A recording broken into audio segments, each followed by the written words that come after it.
Good evening, sim racing fans, and welcome to America's Racing Showplace. Live tonight from Las Vegas Motor Speedway, LSRTV proud to bring you the season finale for the 2016 Real Sim Racing Midnight Thunder Speedway Series as we get set for the 10th race on this championship. Drivers that compete right at the top of the hour on the East Coast. Good morning to you, and happy to have you with us. Topside in the LSRTV broadcast booth, as always, myself, Evan Pasoko, alongside with Andy Kessler, and down pushing the buttons tonight with us is Laura Lawson. Andy, this series has been in trucks for the longest of time, and these drivers now in the Xfinity Series machines for this Midnight Thunder Speedway Series. 9 races have been completed so far, and what we come into tonight, we're not necessarily going to see a thrilling championship picture.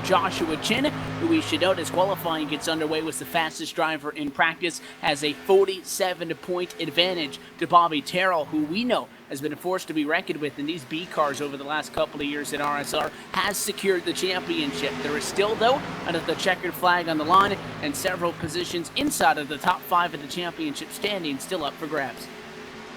There's a lot of positions up for grabs still, and this is going to be a fun one here tonight. Las Vegas, one of the better racetracks, mile and a half that I like anyway.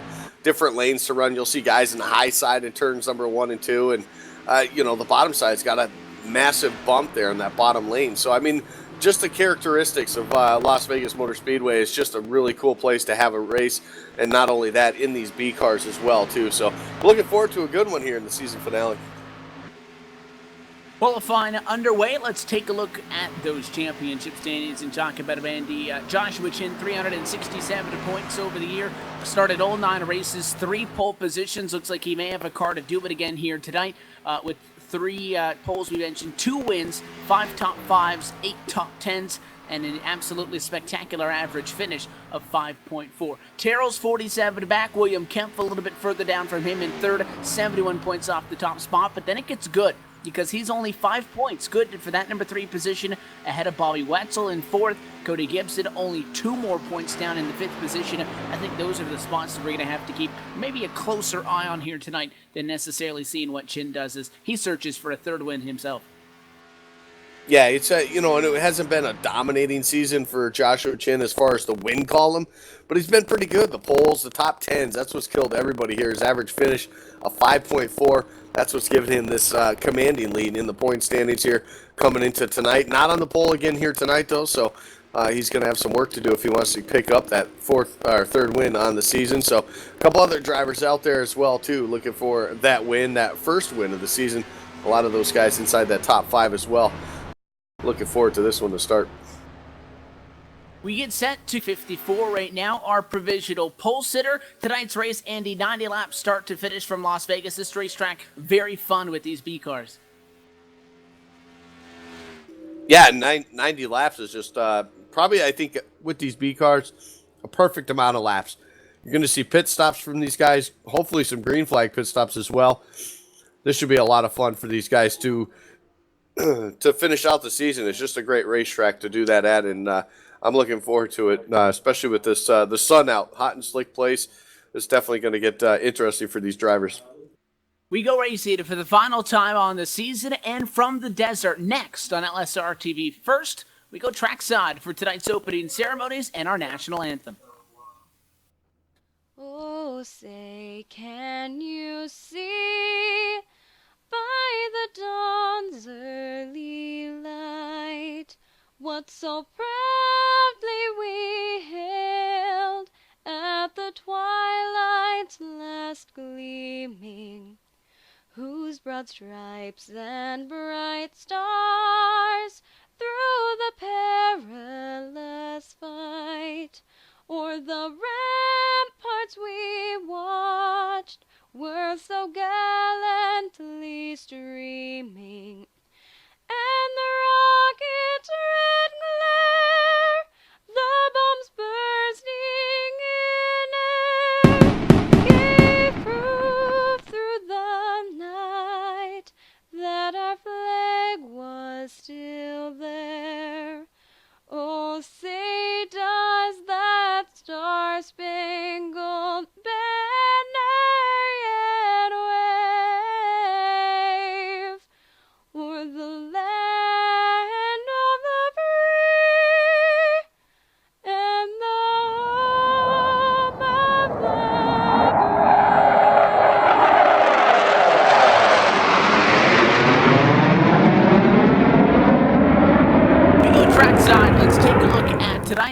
LSRTV starting lineup from Las Vegas. Tim Matthews, he'll steal pole position and bring us to the green flag tonight at 35.90. Get to put his Chevrolet on a pole position. Alan Cryer to the outside of the front row. Second in the championship, Bobby Terrell starts tonight in third position. Outside to him, the number 23 of J.D. Laird rolls from fourth. Behind them, your champion for this season to make it official tonight, Joshua Chin, starts in fifth.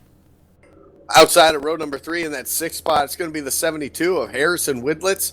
Cody Welker will start 7th. 8th goes to Chad Coleman. John Higman Jr. will start in the 9th spot. And outside of row number 5, that's the 27 of Doy Woods. William Kempf get to start tonight in the number 11 spot. Steve Gottschalk will start in 12th position. Lucky number 13 for Scott Simley. Stefan Marinac 14th and Doug Roth 15th. Joseph Hassert in the 24 will start 16th. 17th to Cody Gibson. Dwayne Vincent in 18th. 19th to E.J. O'Rourke. And Connor Horn will start 20th. Final drivers to take a time at qualifying: 21st, Brandon Monroe, J.R. Johnson, 22nd, Jeffrey Ford, 23rd, Casey Duncan, 24th. That is the final driver to take a time at qualifying tonight. First provisional, P25, Pedro Mojica. Chad Cole will start 26th. 27th to Michael Atkins Jr. Ed Williams Jr. will start 28th. 29th to Jason Swan. Tom Dryerling will start 30th. Michael Priester starts 31st tonight, 32nd for Rich Jett, Aaron Bennett 33rd, Jeff Gilmore 34th, 35th for George Hendricks, with David Gibson to his outside in 36th position, and Stephen Harried will start shotgun on the field in 37th. That's a look top to bottom at tonight's LSRTV starting grid. Again, we're happy to have you with us in the early hours of a Saturday morning, if you will, for those tuning in on the East Coast and those on the West Side. Things tuning in with us late here for a little bit of bonus coverage on LSRTV. It is the season finale for the Real Still Racing Midnight Thunder Speedway Series, and we get set to do it. It's time to make the gamble in Las Vegas. Green flag in the air. Tim Matthews leads us off. Not wasting any time to get to that throttle. He'll pull out 3-car length lead right now over Alan Cryer in that 61 is the 14 machine of Bobby Terrell. Tries to make that advance here and tries to make it a fight for that second spot. Not going to happen. He's going to come under fire now from the 23. J.D. Laird on the outside, using that momentum to his advantage. He's trying to pick up that third spot as they head to turn 3. That battle side by side down to turn number 3. 23 on the outside, 14 on the inside of the racetrack. Las Vegas offers up a couple of different options, inside, outside. Most guys trying to go a little bit lower on the racetrack in turn number 3 early than they would down in turn number 1, but both lanes are a factor here tonight. Top 2 single file. You see Laird all the way up the hill to that second seam. The 14 continues to keep the crew down on the white line. Terrell faster in the corner, but the run off the corner for J.D. Laird going to throw him into third. That's the momentum we talked about on using that high side. You won't see the high side too much in turns number 3 and 4. You'll see it a little bit. The 72 right now up there. Harrison Widlitz trying to get the job done on that outside. Cody Welker, though, hanging tough on the inside. He'll drop to the apron and use the shorter distance around the racetrack to try to make it happen. It won't that time in turn number 1.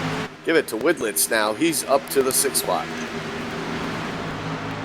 Harrison Wildett's in the 72, picking his way through the field. He's the last position. That is single file. Behind him, battle for 7th position on the outside for the 92. Cody Welker slices down and takes that position away. And now Chad Coleman fights with the number 60 of John Higman Jr. behind them. Yeah, Chad Coleman trying to make up some spots here that he lost early in this race here. Started 8th, he's dropped back to the 9th spot, even to 10th here a moment ago. Trying to get him back here as he worked their way off of turn number 2 and down this back straightaway, and he's got to try to chase down that 60 of John Higman. He's put a gap now just a little bit in front of him. A couple car lengths now separate them as the action picks up just behind him. How about the 09 William Kempf now? Looks like he might be holding up the line just a bit. Scott Simley trying to get on his back bumper right now, trying to get that spot away from him as they work their way back to turn number 1.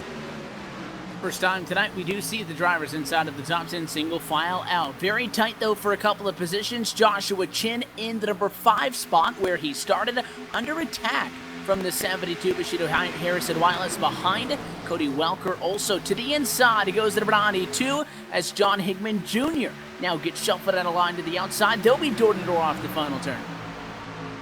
But they will. They'll go door to door. The 92 doing a great job. Cody Welker trying to use that bottom side it's been a tough spot to make the pass on the bottom side, but he's been doing what he can. Oh, in contact now with the 60. The 60 up into the wall there. A little push up, maybe a little tight on the entrance for the 92. The 60 will drop about 4 or 5 spots now, and he'll keep that thing in the straight line. We stay green back into turn 3.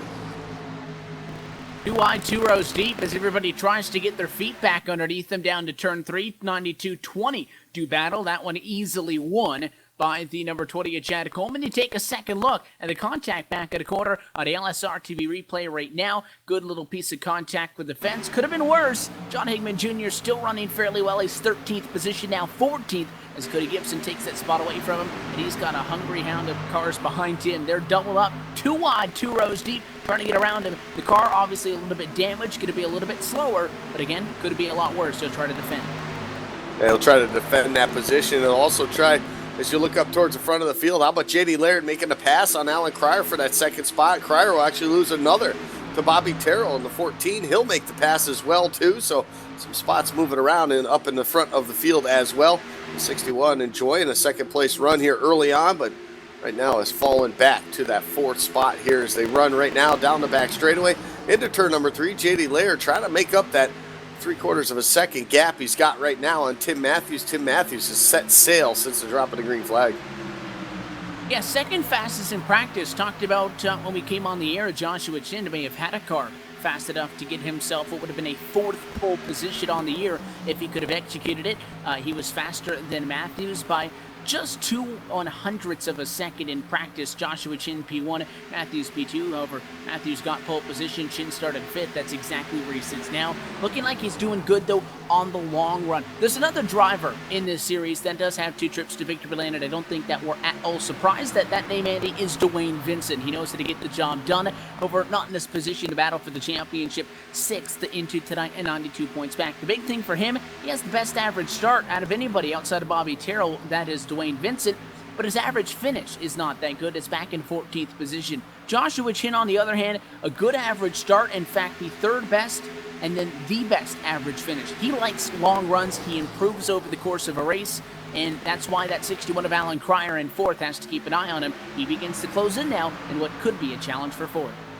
Yeah, you start getting into this about 10 to 15 laps into a run. That's where you start seeing the comers and the goers as far as the tires are concerned. Who's been saving, who hasn't been in the opening laps. And the 93, we'll see him as he starts to close in on the back bumper of Alan Cryer. Just half a car length now as they head down the back straightaway. He starts to make his move, gets a pretty good piece of the draft as well, too, as they head into 3. And you'll see that 93 maybe saving a little tires here early on. Start seeing him pick up the pace now, and he does. He starts to look to the inside, maybe to the peak. Here he goes now to Alan Cryer. He's made it to the inside of the start-finish line, looking for that 4th spot now into turn 1. You see Bobby Terrell in the 14 get the left side tires to the apron at Las Vegas. Like many intermediate racetracks, it's open, it's fair play.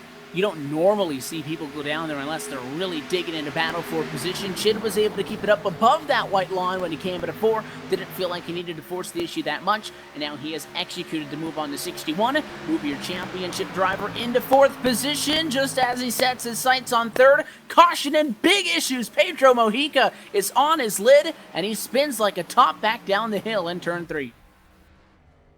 Yeah, and actually still on this roof right there into turn number 3, and unbelievable right there. Big wreck right there. First caution of the night coming out. Working on the replay now to get up on your screen there, but it just looks like some contact with the 95 car. Jeffrey Ford there just maybe thought he was clear, moved up the racetrack, got into him, and that caused our first caution of the night as the replay goes up on your screen.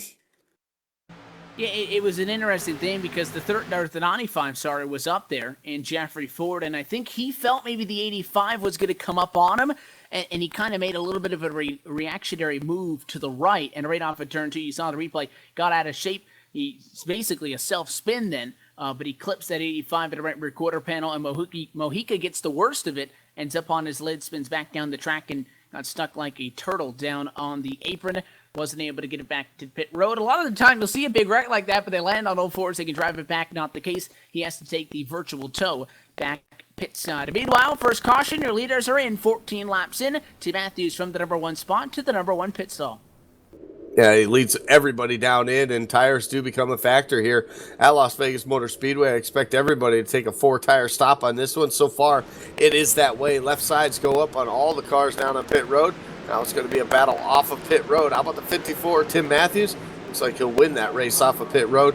He'll come in the same way that they went, or they'll come out the same way they went in, with the 14 coming out in the third spot. Bobby Terrell and Joshua Chin maintaining fourth.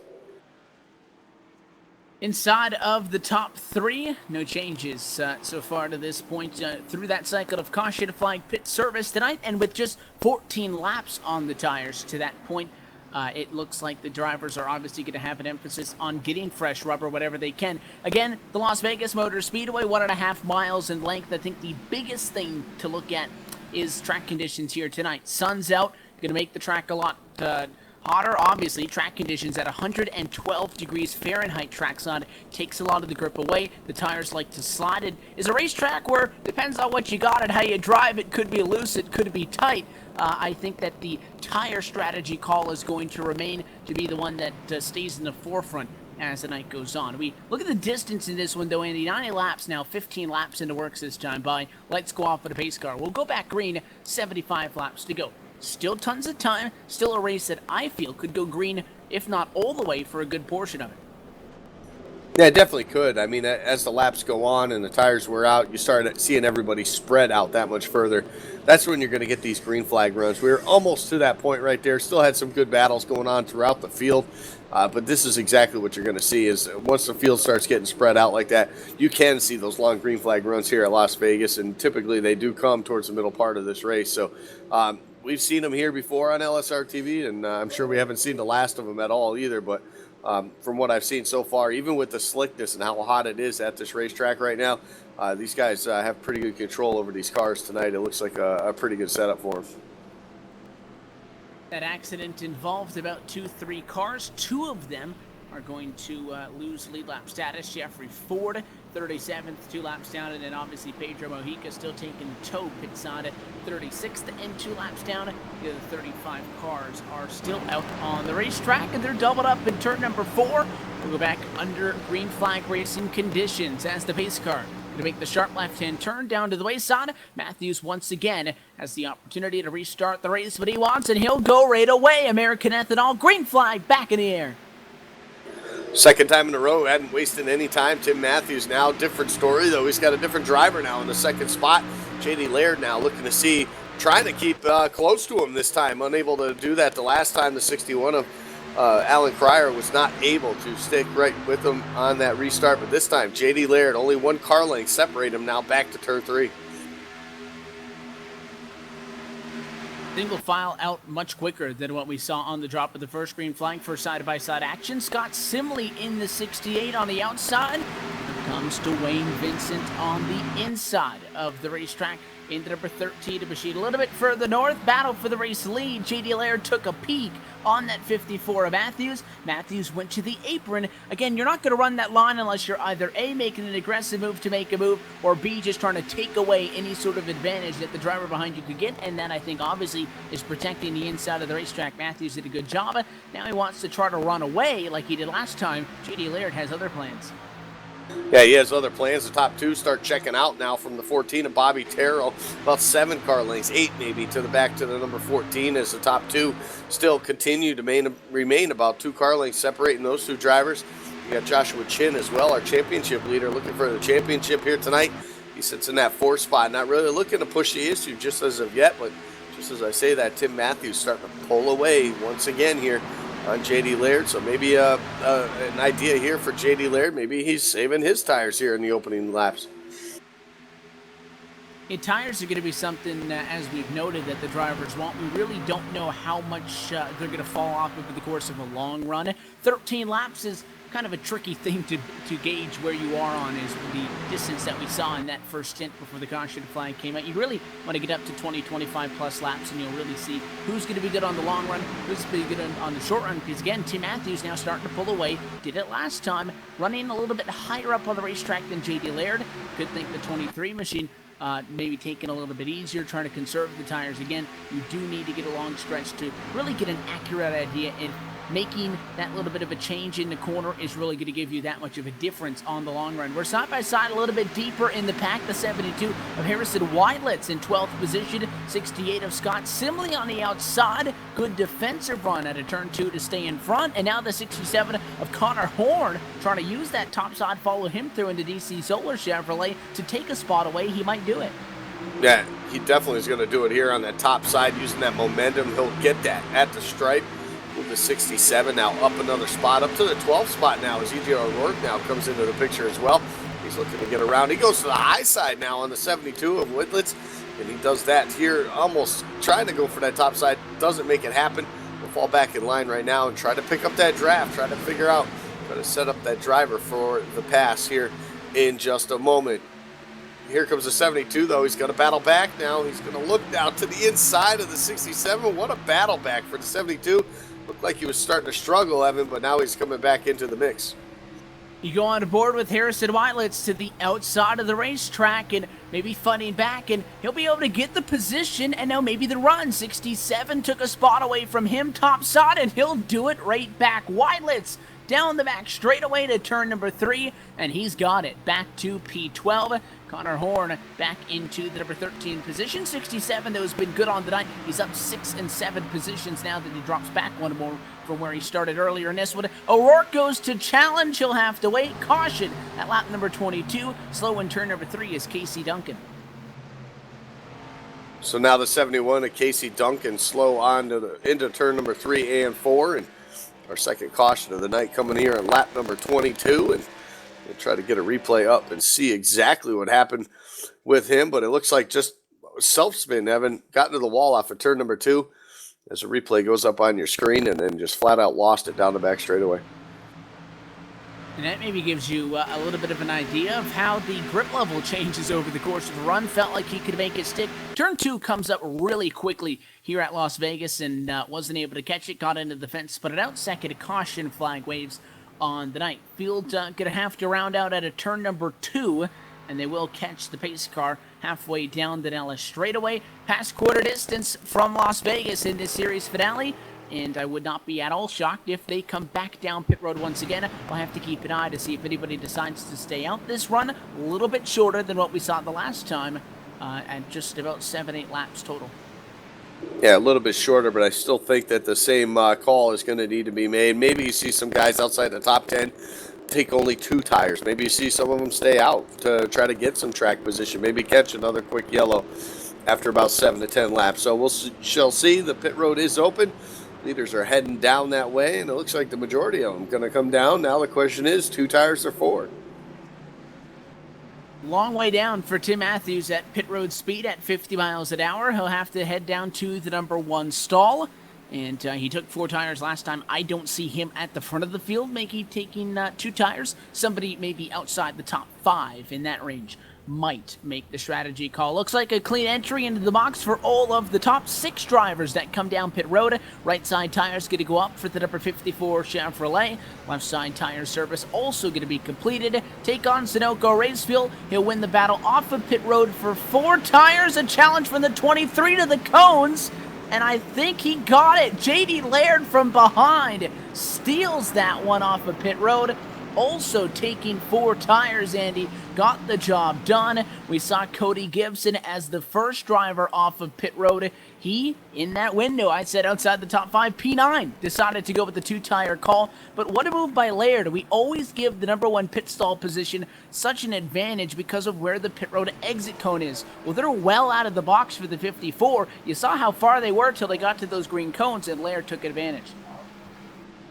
Yeah, typically you see that line off of pit road immediately after that first pit stall, but unfortunately for Tim Matthews here at Vegas, it's a little further out, and I'll tell you what, it was awfully close there. J.D. Laird was really on it, real close to maybe possibly getting a speeding penalty, definitely on the limit right there for the driver of the number 23, but he did the job. He came out of the pit lane, at least first with the guys with the 4 tires, of course the 7. Cody Gibson deciding to take only 2 tires on that one. So we get our first taste of what 2 tires can do. And I think the only problem for the 7 of Gibson is the fact that nobody else tried that strategy. We'll see how he fares. There's one car out on the racetrack in front of him, and you can tell by the front end damage, or rather the top end damage. If you guessed, probably going to guess correctly, it is Pedro Mojica's Ford Mustang. Completed the toe to pit road under the last caution flag service. Got it back out on track. Fell 8 laps down. He will stay out and not get service this time to pick a lap back up. He is now at the tail end of what is the 7th lap down. Long way to climb back up. I don't think he'll get back to the lead lap tonight. He might get 1, 2, maybe 3, 4 positions if he's really lucky from other cars that fall out of the race. But I think Mojica not going to quit in, and he'll stay out there just trying to get whatever he can out of this one. Still a long way to go. A long, painstaking night for him with a car that has some damage. But sometimes it's what you got to do. We talk about that occurring a lot over the course of a season. Tonight being the season finale, I don't think many people would blame him if he decides to park it. But it's things like that build up, and every single point matters. And we mentioned that although the top spot in the championship not necessarily up for grabs, all these drivers have a reason to fight for something. And Mojica, I don't think, is going to give in.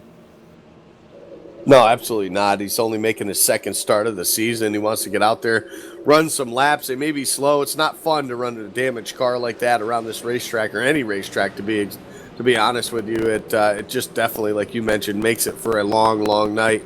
When you're trying to, log laps and get some seat time, and makes it awfully tough when you're not running at full speed. So he'll get to wave around. He'll get back himself 1 lap back that he had lost there from that accident.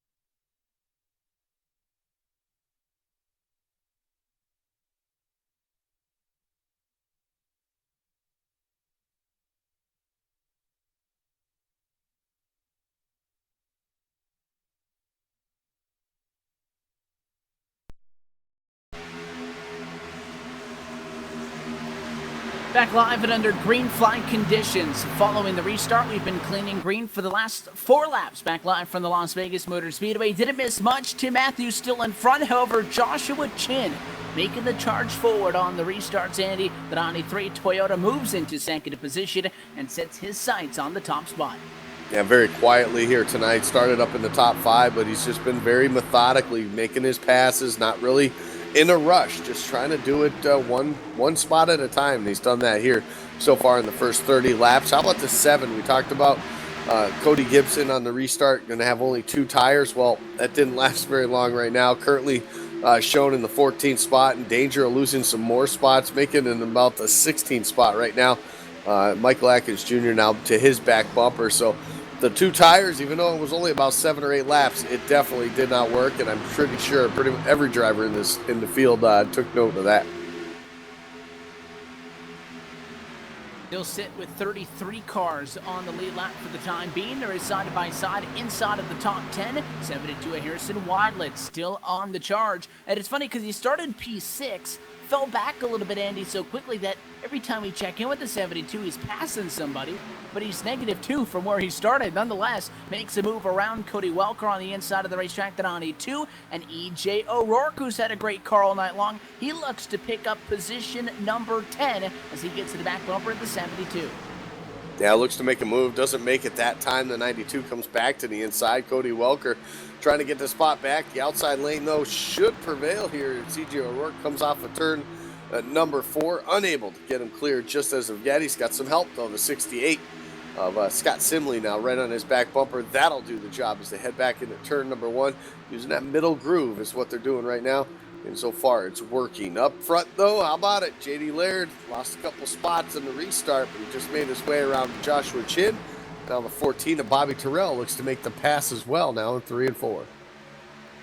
Here comes Bobby is what we used to always say about the 14. Always the one who would sneak into the picture inside of the final 10 laps of a race. They go by a lap machine on the inside, so Bobby Terrell now into a podium position as J.D. Laird tries to keep Tim Matthews in touch. The 54 and the 23 machines right back where they were at about half a second of a differential, the same place at which we saw them just about the same point off of the restart the last time around, to see how that 54 sums up against the 23 on the long run. But 99 stuck to the outside, though. Stefan Marinak going to squeeze back down in front of the 61. Cryer loses that position. Marinak jumps up 1 to 6th.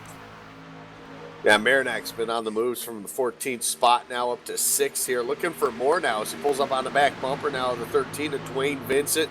Probably one of the toughest guys to make the move on, but Dwayne Vincent, the veteran he is, he sees if you're faster, he'll let you go. But right now, Dwayne Vincent trying to make a pass of his own as he's trying to get around Joshua Chin just in front of him.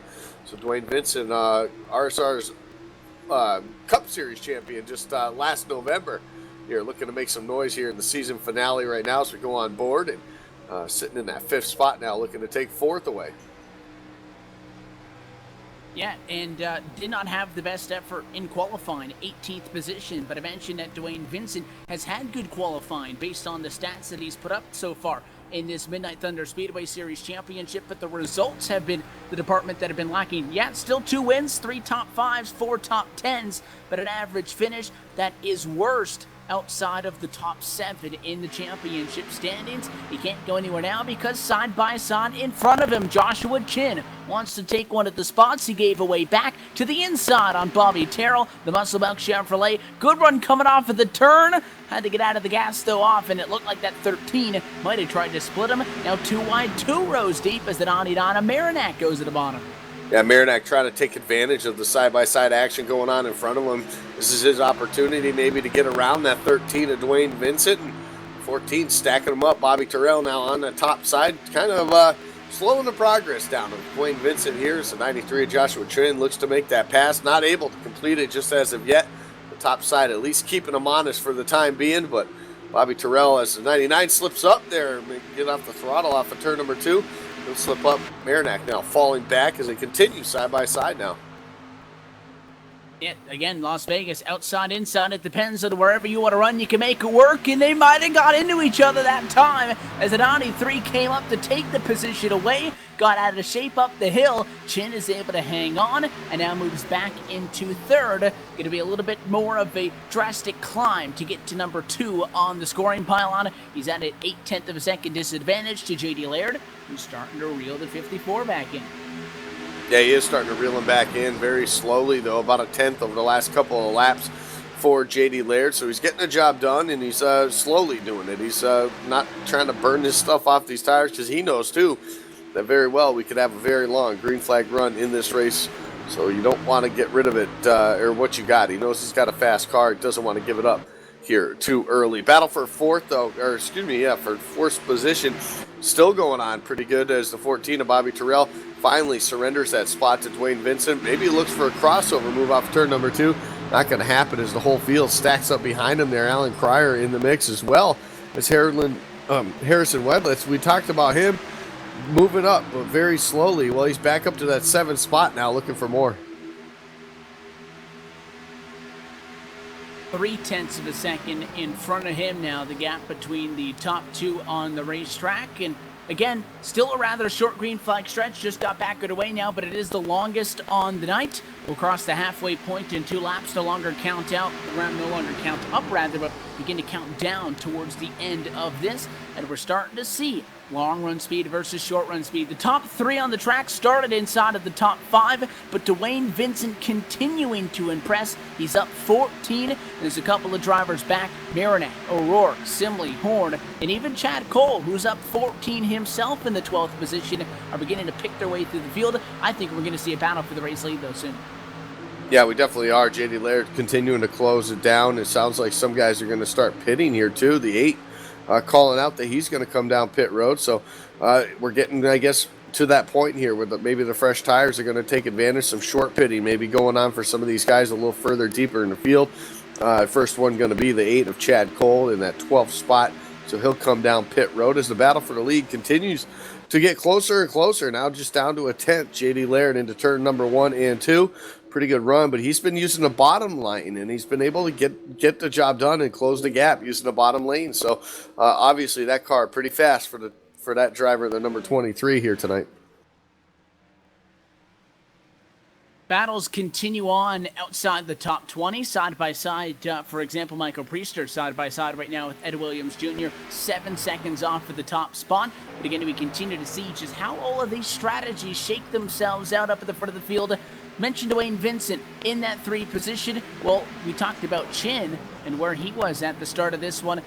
He is now back in that 22 position with your race leaders coming down pit road at 93 into the box, and he overshot it. Joshua Chin can't get the car lined back up. He backs up a 3rd time. He can't get into the stall. Wow. That's going to cost him huge on this green flag pit stop for the driver in the number 93. I mean, that is not what he wanted here. A mistake, as we get a replay up on the screen. A huge mistake for that driver on the green flag pit stops here. That's going to cost him a ton of time here as we get back out on the racetrack. So he gets out, he throws away about, at least, I think, 8-9 seconds on the pit stop there. And again, championship securities feeling a lot better than if he came into tonight with a 7-point gap in the top spot in the championship. Still not something that he wanted to see. We saw those guys up front closing in the battle for the race lead. Tim Matthews, though, back down pit road this time. First time we see green flag service on the night. He was clean in and out.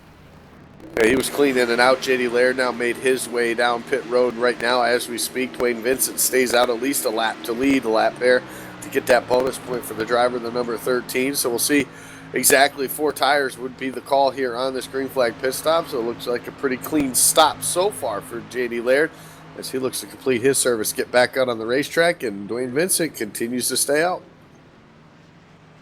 Interesting strategy, nonetheless, to stay out on the racetrack. Really tight on pit road that time. John Higman Jr.'s in. He's joined by George Hendricks, Ed Williams Jr. down pit road. They got to the apron before they got on the brakes, but they slid up very close to that white line, and there was a big pack of cars coming through. It could have been a lot worse. So Dwayne Vincent stays out now, 49 laps in from Las Vegas. Does he stay out long enough to try to eliminate an entire stop from the strategy? He was only 1.2 seconds back, and I know, Andy, we were talking about how the top 2 were the class of the field and pulling away.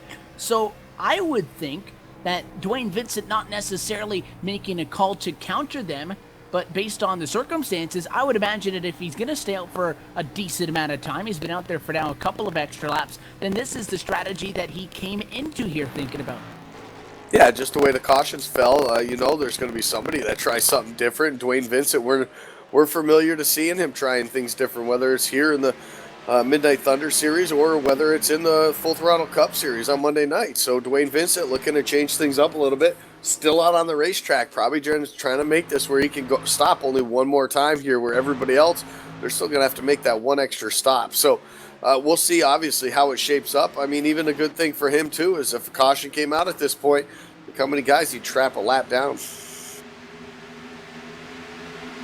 Yeah, 11 drivers total on the lead lap. Names off for the lead lap. Big ones, J.D. Laird, Alan Cryer, Scott Simley. First 3 drivers off for the lead lap. They're going to get up on the wheel, and they're battling amongst themselves for position, but also they're trying to get to Dwayne Vincent, who's still about half a straightaway in front of them, to unlap themselves. So if you see a caution flag come out, they would at least not have to avoid pit road to get away by. Yeah, that's exactly what they're trying to do. They want to be able to pit when the leaders pit as well, too. So J.D. Laird definitely putting on the juice right now with the fresh tires, trying to close in on him. Of course, he is closing in on him as they come off of turn number 4. That's exactly what that 23 is looking for. He doesn't care exactly where it all ends up or how this whole strategy plays out, but you know for a fact that J.D. Laird wants to get himself back on the lead lap, get that over with as quick as possible before there is a chance for a caution to come out. And you can see him closing the gap now down the back straightaway. He's coming awfully close. He's going to be about 3-4 car lengths now into the corner, and Dwayne Vincent, he'll surrender that spot rather easily as he slows down to head down to make his pit stop now. Yeah, down pit road he comes. That looked like it was by design. As soon as the first car on the fresh tires from a lap down caught him, he comes down pit side. He comes in a lap number 53. That's 37 laps to go. Can he make it from this point to the end? That's a lot of laps. It's longer than the most recent stint that he did. We know at least the other guys have minimum one more trip down pit road. We'll follow to 13. Now, look how many cars go for the lead lap. We go from 7 to 23 in 2 laps. And now Vincent may be the driver 1 lap down. Yeah, he just very well might be a lap down here when everything cycles out through here. J.D. Laird coming around.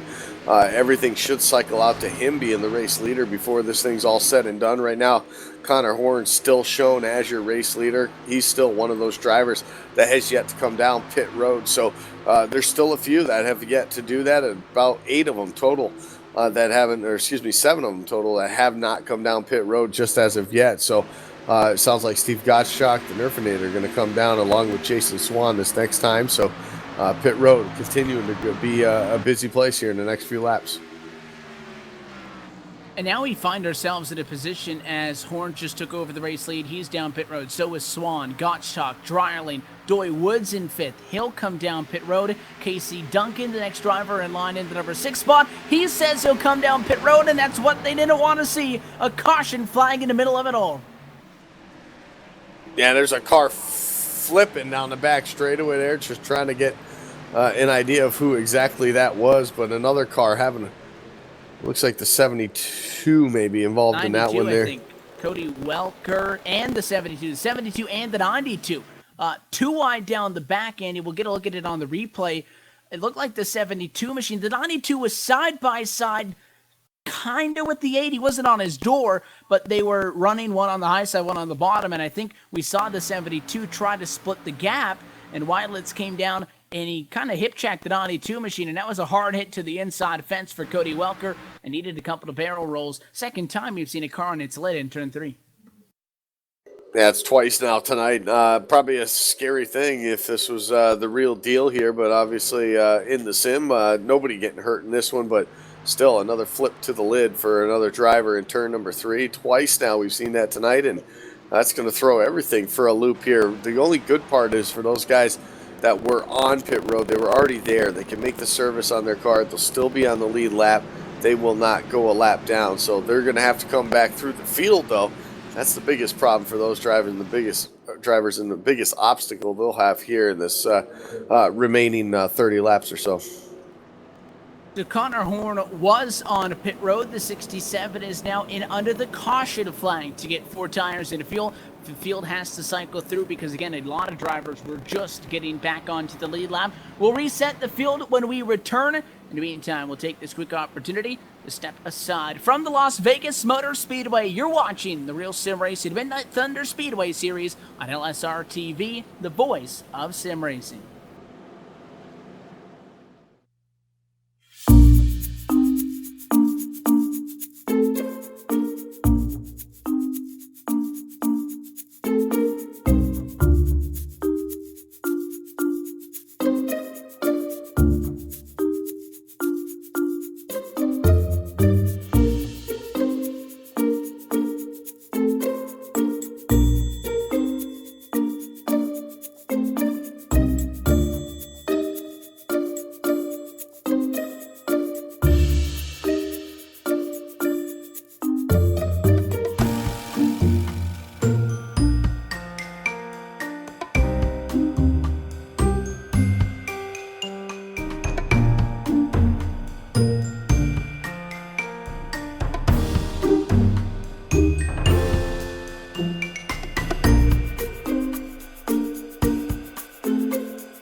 While lions are notorious for their voracious appetites, they spend a great deal of time feeding other creatures.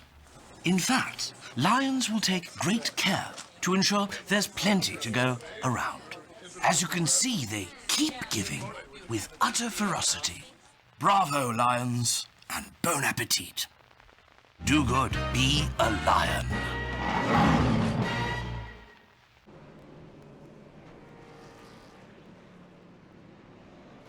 Back live from the Las Vegas Motor Speedway, currently sitting behind the pace car. The caution flag coming out at quite the interesting time. 31 laps to go in the season finale, part of LSRTV. Special coverage this afternoon, this morning, if you will, for those tuning in on the East Coast of the RSR Real Sim Racing Midnight Thunder Speedway Series. 30 laps to go or so, we take the green flag. We were just in the middle of seeing the second half of drivers come down pit road. We hit green flag pit stops. First group of drivers came in. About 2/3 of the field got service. Then 7-8 laps later, those drivers that were staying out trying to hit a different fuel number were immediately coming down pit road. We had 5 drivers on pit road, and 3 of them lined up in the apron in turn 4. Caution comes out. So somehow in all of this, Andy, Tom Dryland right now in the 06 currently sits in the race lead and has been on pit road under the caution flag. He started in 30th position. Where's your pole sitter? Tim Matthews, best car all night. He's outside the top 10. Yeah, it definitely shakes everything up, and that's what happens whenever you have a caution flag right in the middle of green flag pit stops. It's the one thing that, as a driver, you dread the most, and it happened right there. And some guys get the benefit out of it. Dwayne Vincent as well. Look at him, much longer he stayed out from all these other guys. He's going to find himself up in the front as well, too, ahead of guys like J.D. Laird. Lights go off for the pace car this time. A lot of waved bys. Get around back up to the back of the pack. Pedro Mojica, David Gibson, Jeff Gilmore could have joined back up towards the back. Just 3-4 laps prior to the caution flag coming out, we had 7 cars on the lead lap, Andy. We have 29 now. That really changes the complexion. 2/3 of the way through, and we go back green, 60 behind us and 30 to go. Yeah, we're running out of laps, too, for some of these drivers that did get caught here, that were running up towards the front of the field. So it's going to be fun to see what kind of ground they can make up. You can look at guys like Tim Matthews, who's led the majority of this race here tonight, outside the top 10 you mentioned. He's not out of this by any means, being right there at the 11th spot, but he's got a lot of work to do and a lot of fast race cars that are in front of him that he's going to have to get around. So he's got his work cut out for him here in these final 30 laps. Could this be the final restart on the night with 30 laps to go? Based on the fuel strategy that we have seen, it puts us in a very unique position for this final 1/3 of the action. Nonetheless, though, pace car going to duck down to the left-hand side. Tom Dryling going to get a crack at it. The 06 Chevrolet Camaro to the restart box. He'll take the American Ethanol green flag. Yeah, and unlike the 54, Tim Matthews on the restarts he controlled, he went immediately after the pace car went. Tom Dryland chose to stack up the field just a bit. He'll take the advantage, though, into turns number 1 and 2, but watch out now. Here comes the 13 of Dwayne Vincent now with a huge run off turn number 2. He'll close right on the back bumper now back into 3. To the inside goes to number 13, side by side for the race lead. Dwayne Vincent himself has had to come up a long way, locked out a little bit in the cycle of pit stops, but had been hauling the mail to that point. Started 18th position, looks to pick up an 18th spot on the night. Can't do it that time. He'll keep a nose to the inside and close to the left rear that time as he came back up from the bottom, and you saw the 09 of William Kempf digging, and the Best Buy Ford all the way down to the inside from 3rd. He'll challenge for 2nd with a crossover out of 2, and all kinds of out of shape. Yeah, out of shape is right, and all that because of how quickly that 13 went right up in front of him there. Now the biggest loser out of all this is the 23, J.D. Laird. He had to go up to the high side to avoid all that. He's going to lose 3 or 4 spots now as the 20 of Chad Coleman now looks to the inside of J.D. Laird and looking to take that spot away, and does as they enter turn number 1. So J.D. Laird's got to resettle, refocus, try to get that car back up to the front now. Moves to the high side. Trying to get that momentum. He's got the momentum. Nowhere to go, though. The 14 of Terrell now blocking the inside lane. All about protecting position. Dwayne Vincent slid up out of turn number 2. 09 tried to cross him up, got out of shape and lost some time. JD Laird tried to squeeze by on the outside, got into the fence. Everybody looking for a little bit extra on these restarts. Tom Dryerling, though, for not having quite the fastest numbers that I'm sure he would have liked so far here tonight in practice, 34th position, started on a provisional to the outside of row 15. He's hustling right now, and in fact, that last time by faster than Dwayne Vincent, opened up the gap just a little bit. Vincent, though, has a lot of pressure from behind. The 09 was all over him. That's going to be subsided for a moment because the 61 of Cryer fights with Kemp now for third. Yeah, just because of that battle trying to get around Dwayne Vincent, it slows him up just a bit, allows Cryer to come into the mix. How about the 8-2 with Chad Cole here from the 26th spot here? Working in the top 5, looking for more now as they battle side by side just in front of him. The 09 with the advantage on the high side might be enough to get him clear. The problem is he's got Dwayne Vincent right in front of him. Can't drop to the bottom. Keeps Cryer now side by side for that third spot. Really hooked up on the inside. That time before was Dwayne Vincent. A whole lot of steam to the back bumper of your race leader. Dryerling going to leave the bottom open, and there goes Dwayne. Behind them, Cryer all the way to the apron to secure the number 3 spot. Door to door and nose to nose for the race lead. Dwayne Vincent on the inside. Dryerling topside. He'll have to rely on the run out of 2. Do we go 3 wide? No, Cryer. He'll offer assistance to the back of the 13. I thought for sure with that run, he'd drop down to the inside and go 3 wide. Didn't do it. A smart move by Alan Cryer. He's going to now check up as the 23 hits pit road. So an interesting call for JD Laird. Maybe they can't make it on fuel here as the battle for the lead is just ever so important right now. The 61 Alan Cryer looking for it now as he works the inside of Tom Dryerling, trying to take over that second spot. He had a peek to the inside of Dwayne Vincent into turn number 1. Didn't happen though. He'll slow up now side by side. 2 rows deep now from the second all the way to 4th. Don't expect Dryerling to drop like a rock here. These guys might be a little bit faster, but the 06 has some speed. Look for him to continue to contend inside of the top 5. Now that Cryer, though, gotten clear, he goes into the number 2 position. Does he get an opportunity to fight with Dwayne Vincent up the inside? Another name, a staple marker with inside of Real Sim Racing. Chad Cole on the door of the 23. JD Laird coming off of pit road. They got tight on each other and almost an accident that time. Side by side for the race lead again. The Advanced Auto Parts Chevrolet outside. Vincent tries to protect on the bottom. The run off the corner is going to be his worst enemy. 61 with the head of steam. Head of steam, give him the lap lead now too for Alan Cryer. Not quite enough though to make the pass completely here. As they head back into turn number 1, Alan Cryer is going to hang on to it at least for the moment. On the top side, he'll clear him through the middle of the corner. And he's going to get a pretty good run off the corner as well. How about a 3-car length lead now off of turn number 2? Alan Cryer, our new leader here at Vegas. And it's not going to be much lived here. Tom Dryerling looking to put pressure on that 13 as well. But Chad Cole has second idea, still side by side for third. The door-to-door they went for the race lead. Now Cryer pulls away from that. Now door-to-door they go for third position. Dryerling likes the outside. I found it interesting. We saw earlier in this race, Tim Matthews defending the race lead, and he went all the way to the apron to make sure that that inside was not taken away. I think Dryerling likes the top side. Dwayne got to his inside when they were battling for position number 1. He didn't try to block him, gave it to him, stuck on the outside. He eventually lost the position, but I think the 06 feels most comfortable in the line that he's running. He'll give him the bottom. He wants the top side.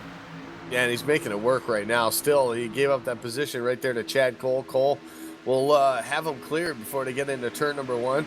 And then he is using that top side to his advantage here. He's going to at least right now maintain a top 4 position here as they work their way off of turn number 2. He's got a mirror full, though, that 09 of William Kemp running the top side as well, too. It looks like the 20 of Chad Coleman going to come into pit road this time. He's got Simley in the 68 as well, so a whole bunch of guys. Even Dwayne Vincent from the second spot right now, he's going to come down pit road, so it obviously was a close call on fuel. Everybody going to have to make at least one more stop.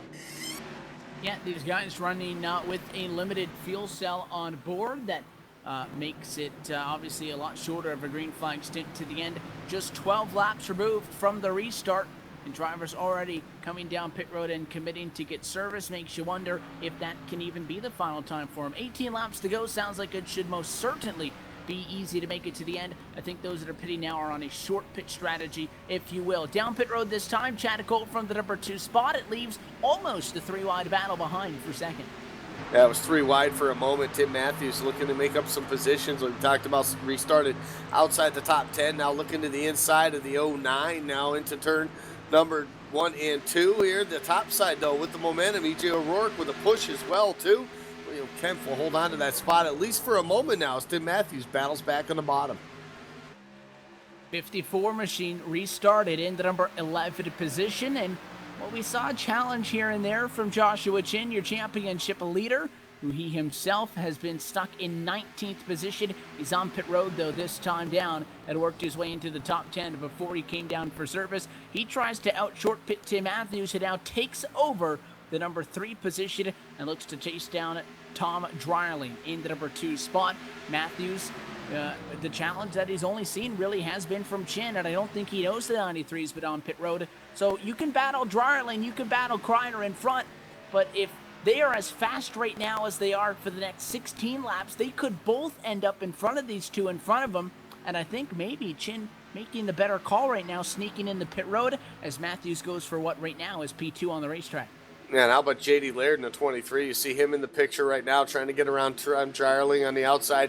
He's got the fresh tires. Tom Dryling calling out pit road this time by as he works his way into turn number 3. But you got to say, J.D. Laird, maybe that strategy he was thinking. He came in awfully early before everybody else, and now he's getting all this speed right now, trying to work on the back bumper of the 54. Tim Matthews now trying to get himself his lap back here the hard way right now, but he's still got a couple seconds before he catches up to our leader. Door to door with the 54 and the 23. J.D. Laird, I think, must have been the first driver on pit road. We saw him on the inside, just a handful of laps off for the restart.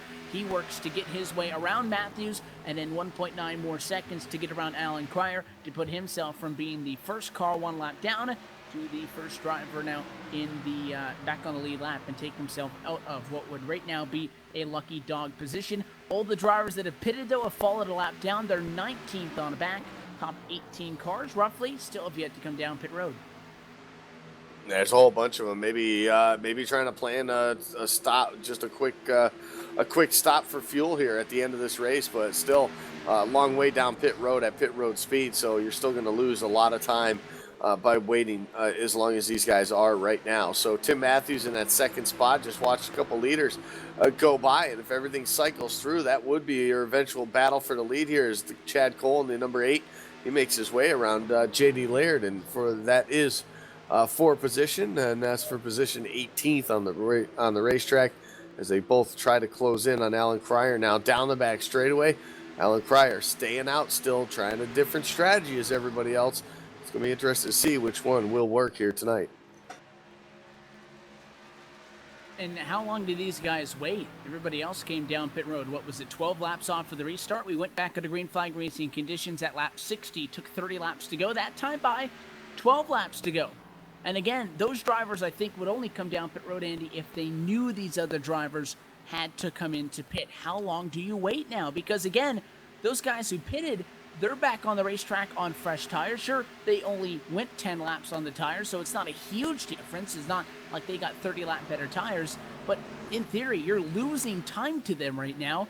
And the idea is when you come down to get tires of your own, then you have the advantage, but if you keep waiting, you're losing a lap of an advantage. 11 laps to go for Kreiner.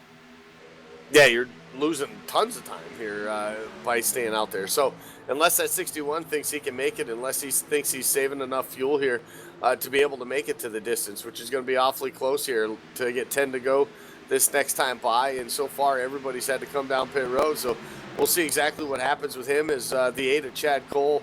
If everything cycles out, he would be your race leader. And he's pulled away from J.D. Laird now. So it's going to be interesting to see who comes down. Because if they do come down, you're going to be looking at Chad Cole looking to do what he does best here in RSR, and that's head to victory lane. Maybe lining this one up and serving it up to him on a platter. We'll see. Drivers continue to chat on the radio and discussing fuel strategy, pit strategy into the final 10 laps now from the Las Vegas Motor Speedway. Again, not all that long of a one here for these guys in the RSR Midnight Thunder Speedway Series. Nice quick 90-lapper at Las Vegas. Still a race that's long enough that gives you the opportunity to evolve things, Andy. But I think the reason you see that shorter fuel cell is because you still get about the same amount of stops in that you would get in a race if you tossed 140, 150 laps up on the board. You just shorten the race up, you shorten up the fuel run, and it still gets you the equal amount of strategy.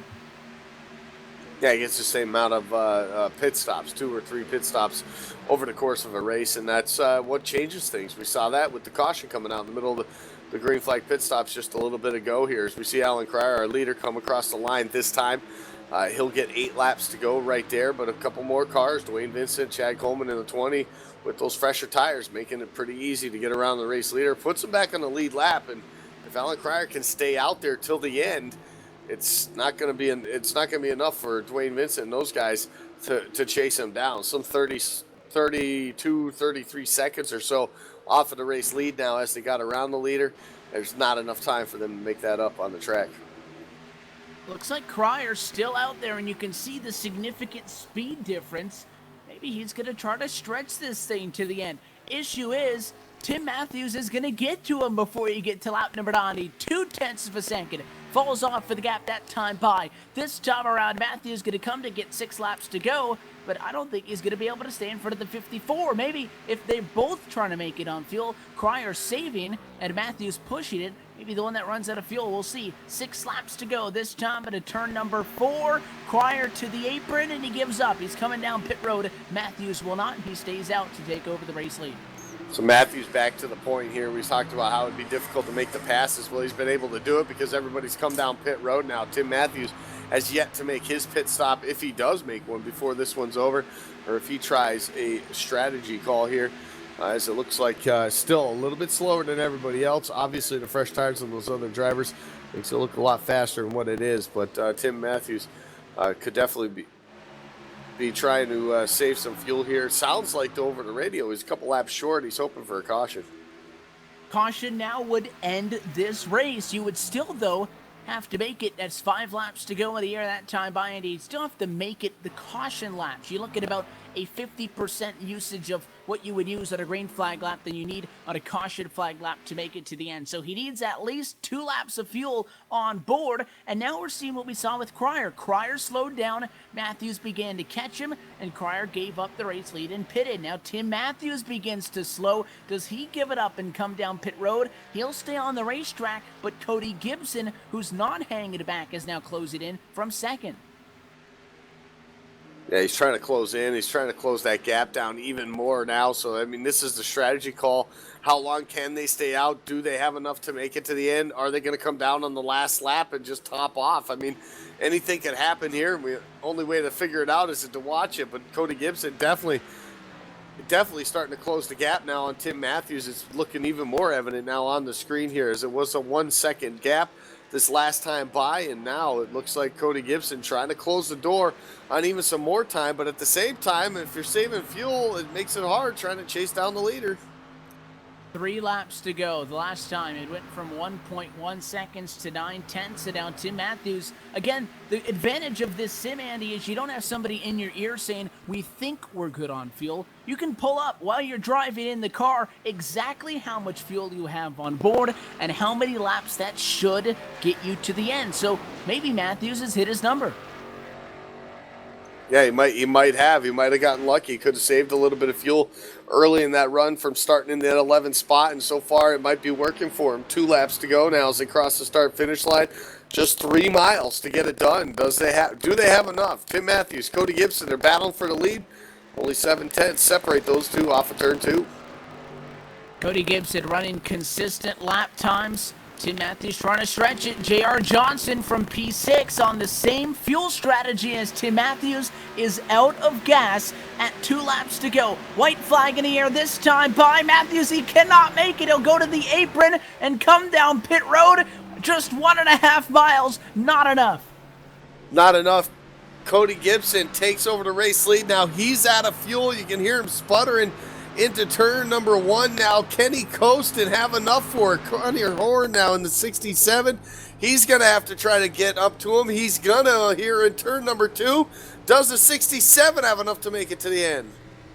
Tim Matthews out of fuel at the white flag. Cody Gibson out of fuel in turn number 1. It's now Connor Horn, the number 67 DC Solar Chevrolet, from 20th position out of turn number 4 and still under power to the inside, and he'll be able to stretch it just enough to hold off Steve Gottschalk. Checkered flag, Connor Horn, your winner from Las Vegas, and a fuel mileage thriller. What a way to end the season right there. And how about it for Connor Horn picking up the victory here in the season finale. Looking through on the stats here, and I don't even see him on the list here. I mean, Connor Horn coming in here to the final race of the season, picking up the victory, just like he I guess planned it. Could you say he planned it this way with the fuel? I mean, he planned on making it to the end. I don't really think the plan included those guys running out of gas at 1 to go. I think he was hoping everybody pit, I'll be the one that makes the fuel strategy call. But again, he had the same amount of fuel on board the number 67 Chevrolet as the 3 drivers who ran out of fuel on the last lap did. J.R. Johnson, at time race leader, Tim Matthews, and the driver that would go on to take over the race lead, but not be able to retain it through the end of it in Gibson. So what a race, and what a call by the 67. I was at point, Andy, siding with the guys that came down pit road. I thought they were making the right call. Connor Horn, not enough gas to do a burnout, though. Talk about stretching it as far as you can. Yeah, I think he was sputtering coming off turn number 4, if not right at the start-finish line. So it was awfully close for Connor Horn. Picks up his second win of the season. He was 12th in the points coming into the season finale here tonight, only making his 8th start of the 10 races so far. So he missed a couple races, but gets the second win of the season here tonight. It comes in the season finale at Las Vegas here. And how about the run? Steve Gottschalk, George Hendricks making it work too on fuel. Along with Jason Swan and E.J. O'Rourke, too. So Chad Cole was the first one that did come down pit road. He ends up finishing in the 6th spot. 10 seconds, not enough to be able to stretch it to the end, and Horn is going to have just enough momentum to coast across the start-finish line, park it there, and play capture the flag, and we'll call that celebration enough for the driver of the 67. It was fun to jump in here tonight for the Las Vegas Motor Speedway. We'll wrap things up on the other side. You're watching this special presentation of the Real Sim Racing Midnight Thunder Speedway Series on LSRTV. Still more to come from the City of Lost Wages on the other side.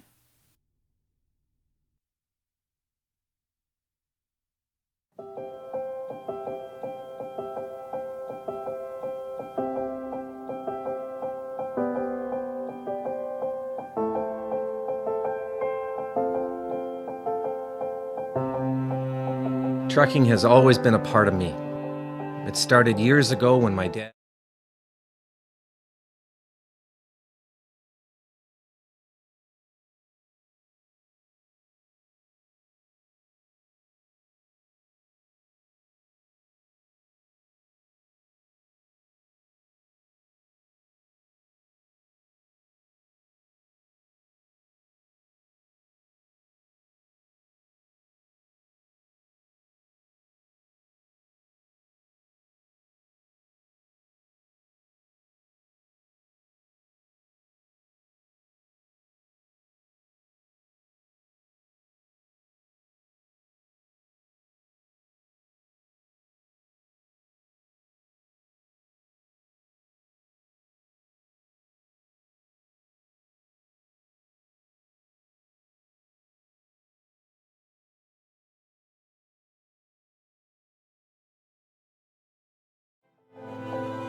Trucking is in my blood, it's my livelihood, and it's what I do best.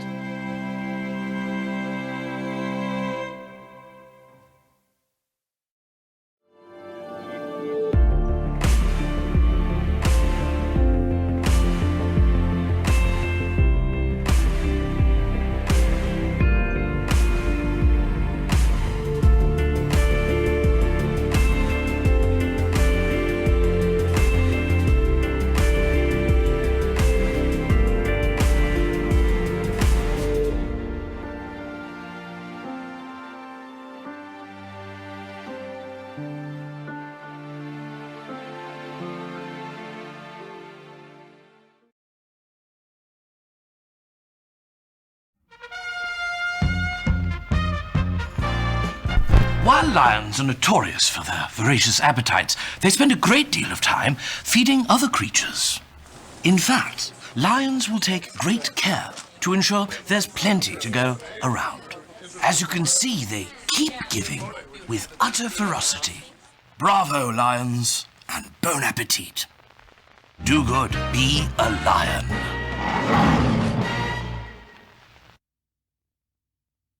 Back live from the Las Vegas Motor Speedway as round number 10 and the Real Sim Racing Midnight Thunder Speedway Series have now drawn to a close. And happy to be with you in the early morning hours for those tuning in on the East Coast with you on this Saturday morning, and for those tuning in on the West Coast side of things, you're sticking with us late through Friday evening. Hope you tuned in earlier on tonight for the Super Speedway Cup Series from Daytona. If you didn't already, you can find that video on the LSRTV YouTube channel, but thanks for tuning in tonight. We'll talk with some of your top finishers in just a moment. First, let's take a look at tonight's full race results presented by RSR. Connor Horn, top position on fuel. Not enough to do a burnout, but enough to get to lap number 90 and completed. He's your winner tonight from the Las Vegas Motor Speedway. Steve Gottschalk comes home in P2 with George Hendricks crossing the line in third position. Jason Swan with the fourth place result. That E.J. O'Rourke round out the top 5. All names on the fuel strategy stretching to the end.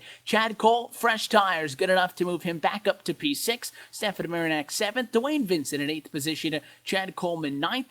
And your RSR Midnight Thunder Speedway Series champion Joshua Chin. He had it locked up by 47 points into tonight. Gets another top 10 finish to add to his resume. Bobby Terrell in the 14 had a great run all night long, starting in the top 5. He finishes 11th. 12th goes to Harrison Widlitz. Scott Simley will finish 13th. 14th to Tom Dryerling. Michael Priester will finish in the 15th spot. 16th goes to J.D. Laird. Alan Cryer will finish 17th. 18th to Cody Gibson. Tim Matthews will finish 19th. And 20th is Casey Duncan. 21st position tonight for Aaron Bennett, and 22nd, Ed Williams Jr., the final position on the lead lap. John Higman Jr., first driver, 1 lap down, 23rd, also 1 lap down. J.R. Johnson, 24th, ran out of gas. David Gibson, 25th. Stephen Herring, 26th to 27th for Doug Roth, and Rich Jett ended up at 28th spot. 4 laps down for William Kempf in 29th. Pedro Mojica was on his lid. He did pick up 1 more lap as the night went on. Finishes in 30th and 8 laps down. Coming home 12 laps down, just behind him, the 57, Jeff Gilmore. Doy Woods out of this race early. He finishes 32nd.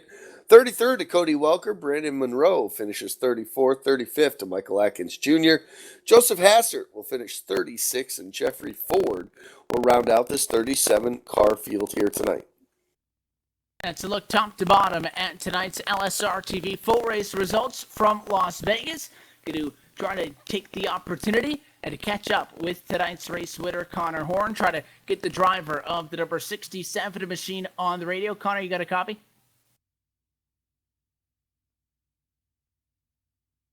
Know that he, again, just was able to cross the line there at the end, and I believe still trying to get the mic set up. We'll try to catch up with him, Andy, in just a moment. In the meantime, I do know that Steve Gottschalk, who comes home in second, also enough to stretch it. He was hoping that another car would run out of gas and it would be able to fall into his hands. Not the case tonight. He does come home 1.2 seconds back in second. In the meantime, we'll go trackside with you and him.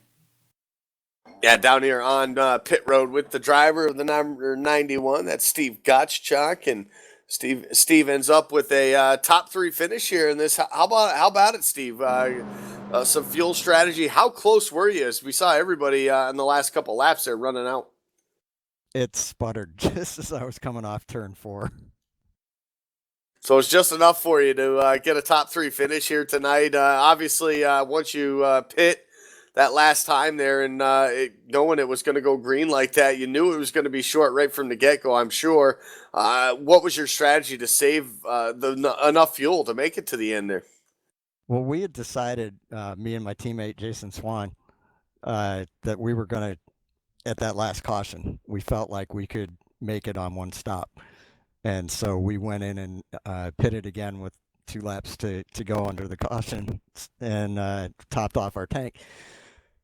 And then we got going, and I was really worried. Jason went a lot slower than I did when we started that run, and I thought I was going too fast, because when we got down to 20 to go, I think I was maybe 2 laps to the good, and I could see it going away quickly. So I started doing half throttle down the straightaways, letting off early, trying all these different things to save fuel. And I was really worried I wasn't going to make it.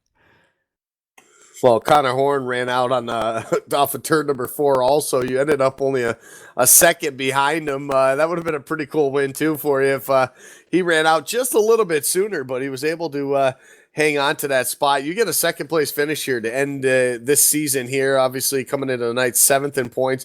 Not really in the talks for a championship here, but still, you were looking for your first win of the season. It came awfully close here tonight, and talk about this season for yourself overall. It's been a pretty good one. You had some top 5s, top 10s in there as well, too, and just came up a little bit short of picking up a win. Yeah, it's generally been a good season. This is the first time I've run the Xfinity car in probably a couple of years, and I used to not like it, but I've actually enjoyed it quite a bit. I've been pretty competitive at a lot of the tracks. I didn't feel that way tonight, but I feel like I would have been a lot more in the running if I hadn't had. I think I had one race where my computer, I got blue screen twice, and then another one where I got disconnected a couple times, so that kind of messed me up pretty bad. But other than that, I don't know, it's been a fun season, and I feel like I stole one tonight.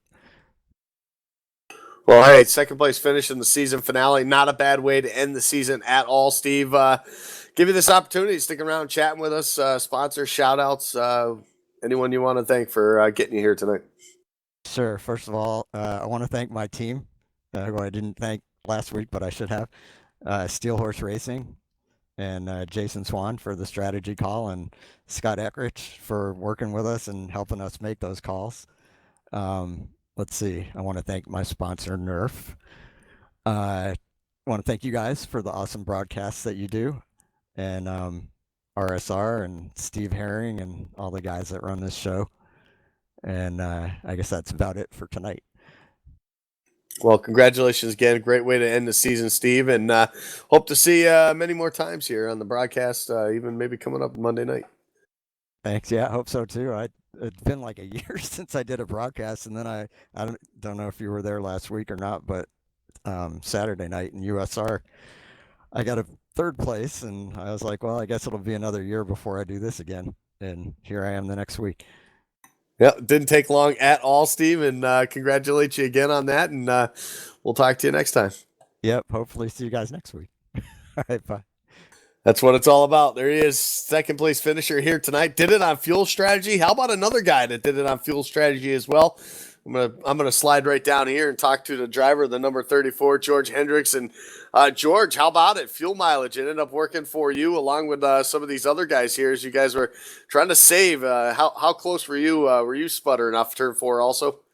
Oh yeah, I was out coming out of turn 4. It just sputtered and I clutched it and drifted across the start finish. That's what it's all about. I mean, hey, a couple other guys in front of you have some fuel run out a little bit earlier. We might be talking to you in victory lane here tonight. When you get into a race like this where you know it's going to be that close, what's the strategy as far as you're concerned of saving fuel? How do you save the most fuel you can over a 30-lap run like you did here? Well, it started out, I was running pretty good, and the mileage was going down pretty quick. So I started backing off. Just run half throttle down the backstretch, clutching it. Just every opportunity where I know the car is going to keep going that I can take my foot off the gas, just take it. Well, it worked for you here. It worked for a bunch of guys here getting top 5 finishes. All of you guys have finished in the top 5 here tonight. A great way to end the season for yourself here. Some strategy. You had yourself inside the top 15 in points here coming into this race here tonight. And then obviously to pick up another top 5 here before the season's out. Pretty cool and a pretty good way to spread some momentum going on to the offseason. Yes, sir. Yeah. I'm usually a consistency driver. So I try to finish in the top 5, top 10. I usually don't have enough for those really fast guys. I'm still learning here. But yeah, when I saw the mileage was going to come into play, that last caution, I just ducked in at 2 to go, topped off, and hope for the best. Well, it worked out for you here. 7 starts on the season here, 2 top 5s now. Give you 4 top 10s as well, too. Not a bad percentage when you look at it, George. Sponsors, shout outs. Who helps you get that 34 to the track? My teammates Aaron Bennett and Cody Gibson. They help me a lot with lines, getting around the track, steering ratios, everything that helps you go fast. And we practice together, and they help me out. And that's pretty much it. And my wife, she lets me do this, so shout out to her. Yeah, we can't forget the better halves at all. So, with that said, George, congratulations. 3rd place finish. We hope to catch up with you soon next time. Great. Yeah. Thank you guys. I appreciate everything you do. You guys put on a fantastic show. I have the broadcast playing in the background while we're racing. You just got to be careful with that delay, though. 10-4. All right, there you have it. 3rd place finisher here tonight, the 34, George Hendricks. He gets it done on fuel strategy, but so does our winner, Connor Horn. He's caught up with Evan in victory lane. And it was looking like it was going to be a 3rd place finish for the driver of the number 67, Connor Horn. And then the top 2 in front of him ran out of gas. Connor, congratulations on the win tonight for Las Vegas. You guys started in 20th position. Last caution, though, comes out at 30 laps to go in this race. Did you immediately think that you were going to stretch it on fuel, or was that kind of a last-second decision to stay out, see what happened? At the beginning, I thought I topped off before the last green flag restart with 1 to go. I topped off on fuel because I felt like that would be the difference. I don't think it was the difference. And then during that green flag run, people started to short pit, and I was like, if more and more people short pit, I'm gonna try to make this thing all the way.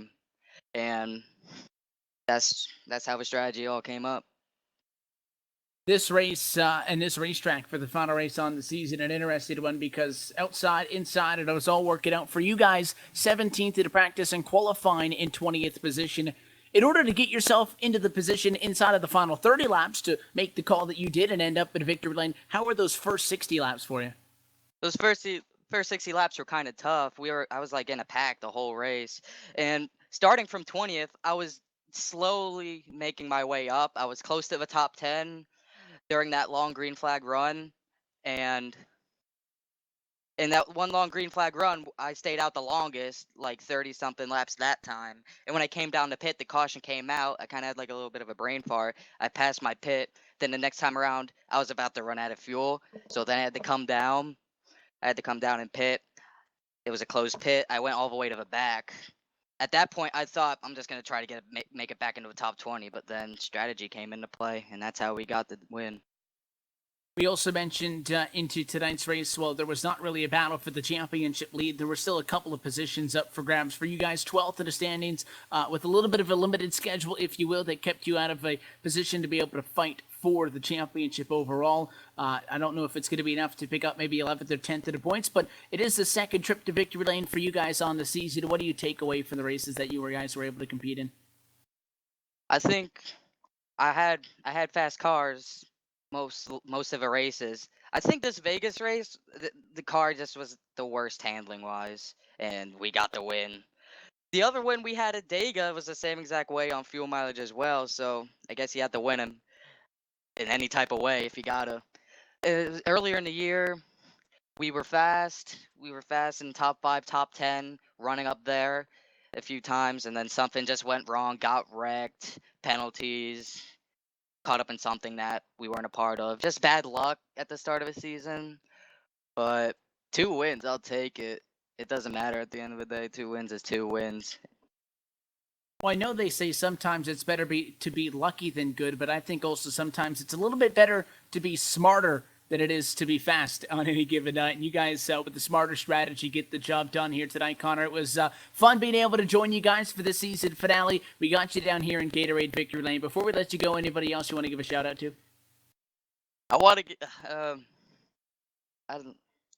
give a shout out to the gas man on my team, I guess. Build it all the way up.